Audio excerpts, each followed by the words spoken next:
النقيب. غاب الوزير الوصي عن القطاع، وخاب أملي في أن نخاطب وزيرا شابا بمعنى الكلمة. على أي حال هي رسالة موجهة إليه من خلالكم أيها الوزير المنتدب لدى وزير الصناعة والتجارة والاستثمار والاقتصاد الرقمي المكلف بالمقاولات الصغرى وإدماج القطاع غير المنظم.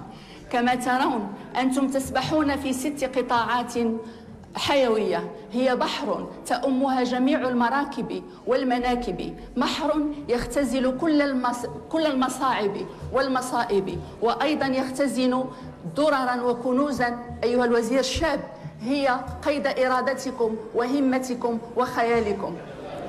أيها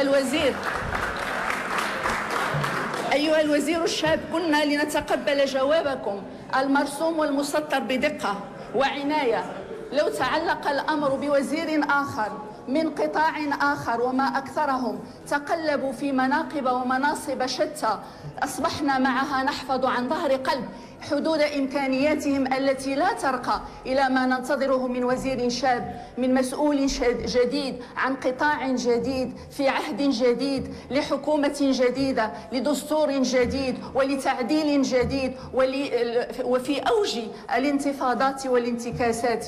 أين هو حماسكم الجديد أيها الوزير الشاب؟ أين الطموح؟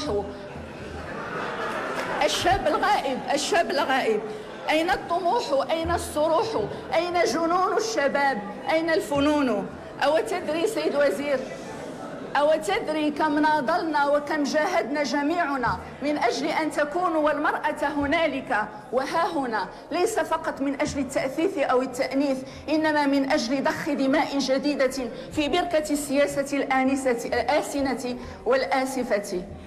يا أمل وطن برمته، يا أمل وطن برمته، يا حلم الشباب، يا قدوة الشباب، يا حرقة الشباب سيد الوزير، يا حرقة الشباب، أفق أفق أفق أيها الأمل، أفق أيها الحمق، أيها الهبل، أذهلنا، أبهرنا، أري العالم كيف يستطيع الشاب المغربي الأصيل بمقوماته الفطرية وبمؤهلاته أن يكون نجما بين المجتمعات، وهو لك ذلك سيد الوزير.